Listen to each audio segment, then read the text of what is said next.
agradeceros este acto, agradeceros el recibimiento, como siempre, agradeceros el trabajo, agradeceros el esfuerzo, tener total y absoluta confianza en que la izquierda ofrece una buenísima candidatura, un buenísimo programa, compromiso, como siempre, de transparencia, de trabajo por y para la ciudadanía. Que quede claro que no pido el voto para Izquierda Unida, pero sí que os voy a pedir el voto de la rebeldía para que las cosas cambien y sean de otra manera. Tendremos oportunidad de seguir viéndonos porque nos queda el trabajo de hacer que aquí en Aragón, aquí en Utebo, la izquierda sea fuerte, la izquierda sea potente para poder incidir, y en ese camino nos vamos a encontrar, y sabéis que en ese camino la dirección de Izquierda Unida de Aragón, su coordinador general que soy yo, vuestro compañero que soy yo, pues tendremos más oportunidad de vernos, ¿no? Pero a Callos, al que solo lo vamos a tener de vez en cuando, así que yo creo que lo que toca es que hable él. Además, estamos esperando que intervenga, y que además era una cosa que teníamos ganas. La Asamblea de Utebo en primer lugar, pero también la dirección de Izquierda Unida de Aragón, y desde luego Cayo Lara, que estaba también diciendo que cuando, además de a Zaragoza, podía venir a algún otro pueblo de alrededor, ¿no? Pero bueno, hoy está aquí, y entonces le toca hablar. Os le dejo. Gracias otra vez por estar aquí. Gracias. Yo no, me han dicho que han doblado las campanas. Lo han hecho, lo han hecho. Sabéis que hay un libro que dice por quién doblan las campanas, ¿no? Yo no pensaba que iban a doblar campanas porque vamos, necesita, en este caso, Utebo, pero me ha recordado un poco que entre los cristianos de base y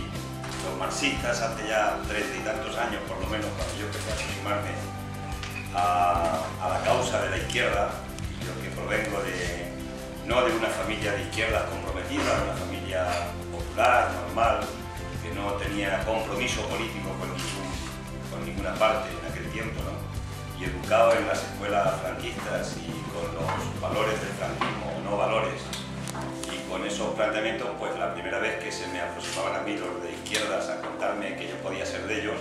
pues yo estaba como asustado diciendo, pero bueno, ¿y esta gente cómo voy a ser de esto si a mí me han educado de una manera diferente? Yo estoy en contra de los políticos y de esta gente, que son mala gente, que van a iglesias y que hacen barbaridades, en fin, toda aquella historia, ¿no? Y me ha recordado en aquel tiempo las contradicciones que teníamos en la izquierda. Y eran las contradicciones de conocer que había curas y había cristianos de base, los del movimiento de OAG, el movimiento de JOC, Juventudes Obreras Cristianas, con los que teníamos una sintonía absoluta y defendíamos pues, prácticamente lo mismo. Y entonces veíamos esa identidad entre el marxismo y entre los cristianos de base. Había únicamente una diferencia, y era que unos opinábamos que no había que poner la otra mejilla, y los otros opinaban que había que poner la otra mejilla. Era un debate que teníamos allí, ¿no? Yo creo que continuamos con el mismo debate. Pero bueno, el honor que decía Rosa de que esté aquí, pues mirad, el honor es mutuo, ¿no? Y es especialmente mutuo porque los que, como yo, pensamos que la sociedad que queremos ayudar a construir y ser un instrumento para su construcción es una sociedad de hombres y mujeres iguales y libres, pues a mí me ha venido siempre, y lo he recordado en muchas ocasiones, que yo formo parte de la bandada de patos de Galeano. Ya sabéis que Galeano escribió unas frases preciosas sobre la bandada de patos, que se llama ¿Por qué los patos vuelan en nube?, y donde nadie era superpato por volar delante ni nadie es subpato por volar de atrás. Por tanto, el honor es mutuo en el sentido de que formo parte de la bandada de patos de los hombres y mujeres de Izquierda Unida y los simpatizantes y la gente que cree en los valores de la izquierda, y por eso decía que el honor es mutuo de militar y de estar en una organización que cree en los valores fundamentales y valores esenciales de la izquierda y los valores que hoy estamos de alguna manera intentando recuperar en esta sociedad. Nos toca en primer lugar de rescatar y recuperar la democracia que nos han robado muy lentamente, pero que nos han robado en este periodo desde la transición democrática en nuestro país. Y nos la han robado porque a nosotros, que nos educaron y nos enseñaron en que la democracia representativa significaba que elegíamos a nuestros representantes en las distintas instituciones, en los ayuntamientos, en los gobiernos autónomos, en el gobierno de España, y estos nos representaban y representaban nuestra soberanía y regulaban todas las relaciones comerciales, financieras, en definitiva las relaciones entre los seres humanos en un país. Pues nos hemos encontrado que cuando nuestro presidente del gobierno el día 12 de mayo se puso en el Parlamento a decir que teníamos que sufrir y había que adoptar medidas de recorte y de ajuste duro, porque había que dar buenos mensajes a los mercados, nos encontrábamos ese día, y probablemente marcará un hito en los anales de la historia, de que ese día lo que estaba era la democracia de rodillas ante los poderes financieros y ante los mercados. La soberanía popular que nos habían contado se había puesto de rodillas ante los poderosos. Y la sensación que nos trasladaron, y que nos trasladó el presidente del gobierno, es que en este momento mandan más en España los mercados, los banqueros y los poderosos que el pueblo soberano, que los 45 millones de hombres y mujeres que estamos aquí. Por tanto, nos han robado sencillamente la democracia y ahora toca rescatar y recuperar la democracia para que de verdad lo que se haga en la vida pública sea lo que queremos hacer los ciudadanos y ciudadanas libres, con un pensamiento libre de cara a lo que le interesa a la mayoría ciudadana. No estamos en tiempo de atomizar. Podrá haber buenas personas, nadie lo duda, en todas las candidaturas y buena gente con buenas intenciones que quiere lo mejor para su pueblo, pero no estamos en tiempo de atomizar la representación popular, porque lo que tenemos enfrente es mucho más poderoso que un pueblo, mucho más poderoso que una comunidad autónoma, mucho más poderoso que un Estado. Es que el capitalismo se ha globalizado, y en esa globalización, en eso que definía el otro día un gran pensador de los Estados Unidos, que decía: estamos en la lucha de clases y estamos ganando nosotros, es decir, los ricos y los poderosos. Y ese poder no se puede combatir desde el punto de vista de la atomización de los planteamientos, y mucho menos desde el punto de vista de la atomización desde el punto de vista de la izquierda. Por eso, tantas candidaturas, probablemente, insisto, con muy buena voluntad, pero no van a ninguna parte, porque los intereses de los pueblos no se defienden solamente en los pueblos, se defienden en otros estamentos con mucho más poder, y especialmente los intereses de la clase trabajadora y de las capas populares se tienen que defender sumando todos los intereses de los trabajadores y trabajadoras del conjunto de los territorios del Estado, del conjunto de los pueblos del Estado, en torno, nosotros así lo defendemos, a una fuerza política de una izquierda alternativa que está haciendo falta en este momento para defendernos del mayor ataque que hemos conocido en toda la historia de la democracia española contra el estado del bienestar y contra los derechos laborales y sociales de los trabajadores y trabajadoras de nuestro país. Me están pasando una nota de que hago una intervención de 5 minutos. Nos hemos comprometido, y el compromiso es comprometernos con el cambio y gobernar no para el pueblo, sin el pueblo, sino con el pueblo y para el pueblo. Por tanto, el gobierno futuro, la posición que nos toque adoptar en el ayuntamiento en el futuro, tiene que seguir siendo con toda la gente que ha participado en la elaboración de este programa, día a día, paso a paso, porque las transformaciones sociales no se dan por un grupo de iluminados, más o menos iluminados, que estemos en los partidos políticos, que estemos en las concejalías, en las alcaldías, etc. Se dan con la gente, con la participación y el compromiso de los ciudadanos.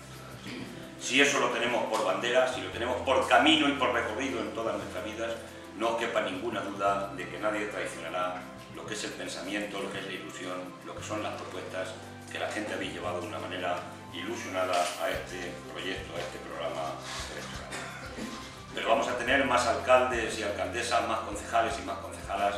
y vamos a tener más parlamentarios en el Parlamento, en las Cortes Aragonesas, en estas siguientes elecciones. Porque los trabajadores y trabajadoras no somos responsables de la crisis. Los responsables de la crisis son los especuladores financieros internacionales, pero también unas políticas de un gobierno que tenemos en España que hace políticas más desde el corte neoliberal y por tanto de derechas que políticas que tengan que ver con el programa con el que se presentó el Partido Socialista a las elecciones en el 2008. Se parecen con un huevo o una castaña, como dicen en mi pueblo, lo que es el programa electoral del PSOE con lo que son las acciones que está adoptando Rodríguez Zapatero. ¿Dónde decía que iba a recortar el salario de los trabajadores de la administración pública? ¿Dónde decía que iban a recortar el empleo público? ¿Dónde decía que iban a congelar y a recortar las pensiones de los pensionistas? ¿Dónde decía todas esas cosas? Es cierto, nos dicen, es que ha venido una crisis y entonces no hay más remedio que hacer estas cuestiones, pero hay otras alternativas que son distintas, porque además las alternativas que están dando son no alternativas, porque están generando cada día más crisis y cada vez hay más hombres y mujeres parados en nuestro país. Por tanto, no están acertando con la salida. Y nosotros tenemos una propuesta y una salida alternativa, que es la que estamos intentando explicar y que sintetizo en 3 líneas muy concretas. Nosotros creemos que en lugar de recortar poder adquisitivo a los trabajadores y trabajadoras y a las capas populares en nuestro país, a quienes no somos responsables de la crisis, la vía hay que buscarla por mayores ingresos en las arcas de la hacienda pública. Y los mayores ingresos tienen que venir por los beneficios de los que se están enriqueciendo a costa del pueblo español. Ahí está Botín, que presumía hace 3 días de que es el gran ganador de la crisis. Nunca en la historia de la democracia española han pagado tan poco los beneficios del capital en los impuestos de la hacienda pública y han pagado tanto las rentas del trabajo, es decir, los trabajadores y trabajadoras que están sujetos o que estamos sujetos a una nómina. Por tanto, en la lucha contra el fraude fiscal, en la reforma fiscal progresiva para que pague más quien más gana y quien más tiene, y en la lucha contra la economía sumergida se encuentran los recursos suficientes para hacer políticas de inversión pública del Estado. Que el Estado sea una locomotora de tirón de la economía, que pueda generar empleo, que pueda crear empleo y que podamos salir en positivo con una salida social de la crisis y no en negativo, como se está saliendo cada día con más crisis y cada día con más paro. Si no protestamos también con nuestro voto, cambiando el sentido de nuestro voto a aquellos que lo dieran con toda la ilusión del mundo, el famoso voto útil del Partido Socialista, que ha sido el voto más inútil que mucha gente ha dado desgraciadamente en su vida, o el voto al Partido Popular, que no tiene ninguna alternativa para la clase trabajadora de este país y para las capas populares, porque no la conocemos. Que diga alguien que conozca la alternativa que tiene el PP a los problemas que tiene esta España, pues no se pueden conocer porque no tienen proyecto, porque además el proyecto del Partido Popular es el que está ejecutando en política económica el gobierno de Rodríguez Zapatero en ese giro tan descarado que ha dado a las políticas neoliberales y a las políticas de derechas. Porque si no le damos el mensaje de cambio, pensarán que todavía pueden apretar una vuelta de tuerca más y seguirán aplicando medidas para cargarse la gallina de los huevos de oro, que es el estado del bienestar que tanto esfuerzo, tanto sacrificio, tantas lágrimas y tanta sangre ha costado conseguir a lo largo de la historia en nuestro país y que hoy se lo están cargando, lo están dilapidando. Si hubiéramos tenido ayuntamientos más fuertes de la izquierda en este país, hoy no estaríamos sin una ley de financiación local. Hoy los ayuntamientos siguen siendo los parientes pobres de las 3 patas del Estado. Y si faltan recursos en el ayuntamiento, los que lo sufren son los ciudadanos que viven en los pueblos y que viven en las ciudades. Ya han aparecido ahí en la presentación que se ha hecho en nuestras líneas generales. Empleo, empleo y empleo como primera iniciativa en un país que hay 4.700.000 parados, y somos gente de solvencia y somos gente que también, si el pueblo quiere, estamos dispuestos a gobernar con el pueblo los destinos en lugar de que nos gobiernen los mercados, los especuladores, los banqueros y en definitiva los que nos maltratan y maltratan a nuestra democracia. No me enrollo más, si queréis hablar en el coloquio hablamos de más cosas.